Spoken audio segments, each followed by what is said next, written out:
Okay, so the car's now up on axle stands, and you don't really need to do it, but it just gives you a little bit more room to work around the back here. And if you look up here, you can see this part of the heat shield that moves up the back there, and basically the fog light unit is under that heat shield. So the next step is you'll need an 8mm guide socket, just a small screwdriver, something like this, and a pair of pliers. So at each end you have an 8mm. So here, for instance, just pop that on and take that off. Next along, it's these little kind of plastic screws that go in. So the best thing for those is, as you come along here, in fact I said there's 6, so there's one of the 8mm at each end, and there's 2 of these. So just take your screwdriver and kind of just open it up a little bit. Let me just put this on a stand. So basically just encourage it down.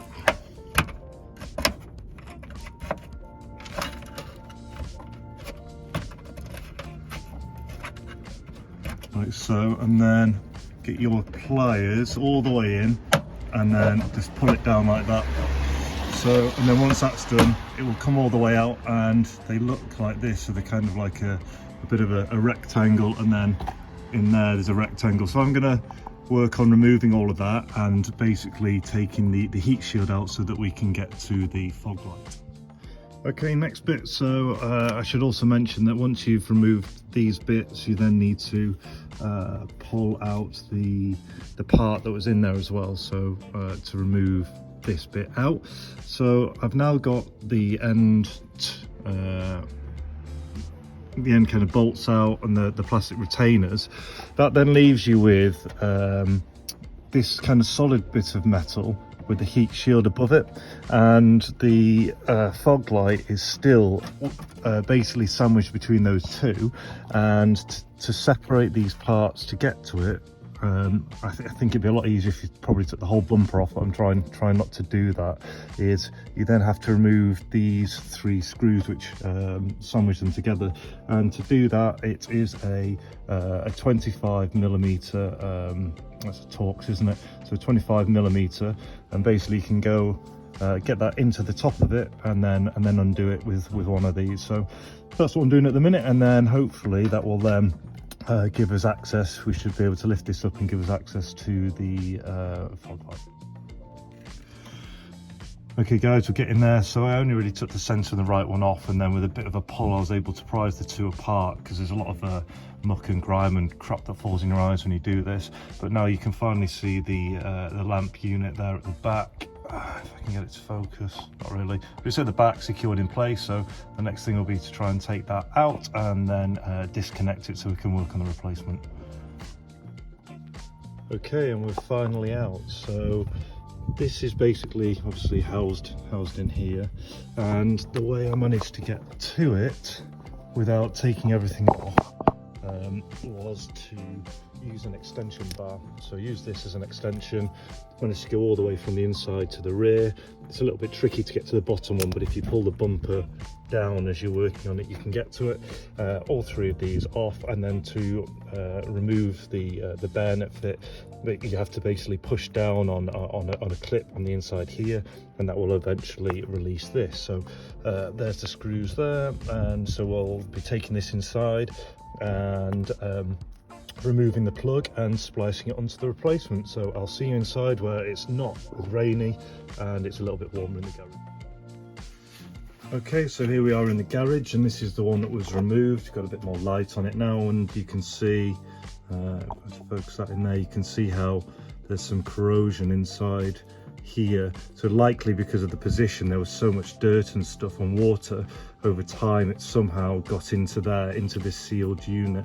Now obviously Ford charge, what is it, like over £200 for these. I've seen them around £240 for this unit. This one's the Hella one on from online. It was £40, and so if we open this one up,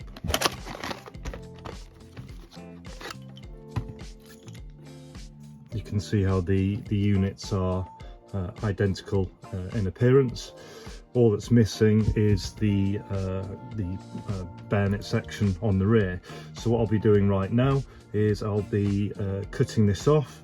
I'll be soldering it onto the new one and then putting some heat shrink over it to keep it protected. So I'll show you that in just a moment. Okay, so here we are with the fog light test fitted. Initially when I went black to black and white to white, the car was giving me a fault. It said rear fog light fault, so I took it back and I've swapped black to white and white to black, and it's now working. So I'm going to go inside and heat wrap the cable and then fit it properly. Okay, so after the test fit, yeah, I reversed the wires, it was all working fine, and then brought it back inside. I've now used some heat shrink tubing on the center section, a little bit of black tape just on the ends because it was a little bit wider where the solder was, just to try and give it as much waterproofing as possible. And now back into the rain to plug it in, make sure it works again, and then clean off all the bolts and all the bits and bobs as I put it back together, and hopefully we'll have the car back together shortly. Okay, another quick update. So you remember how I took the end ones off and the small ones, and then I told you that there was a couple of screws, and I took off this one and this one, if you remember, and then I said how it kind of just lifted up and then it came off. Well, sometimes, you know, afterwards you can see what you're doing. So actually, so when it came off, so basically I'd undone that one and undone this one, and I'd bent this up and I had access, and then the whole thing kind of just popped up and came loose. And at first I'd only realised that basically the holes are just worn out in time, you know, so they're look at that, see, the whole thing just goes through, it's just corroded away.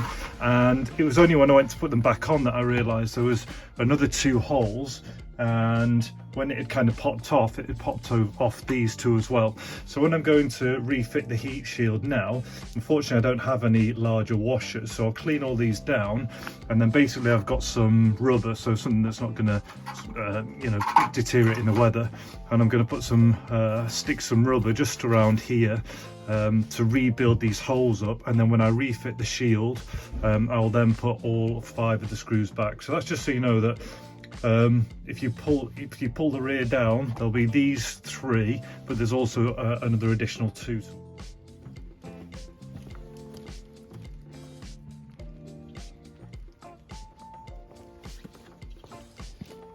Right, and there we have it, guys. So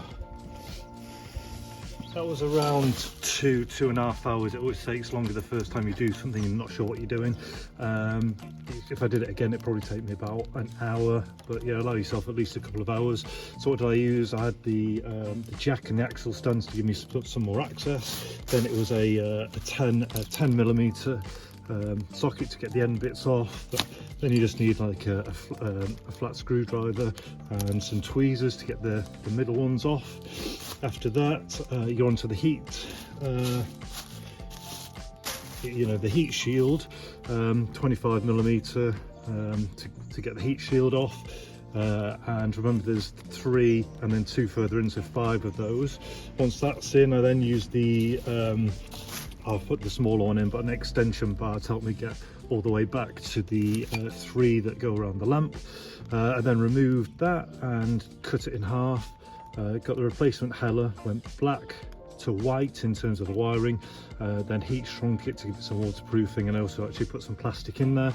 And then when I went to refit the heat shield, I then, because the holes are corroded away, I used some rubber to essentially almost make larger what do you call them, well, just basically to fill the space in, and then I reversed everything, put it all back together again. So I hope that helps any of you who are doing this repair for your rear fog lights.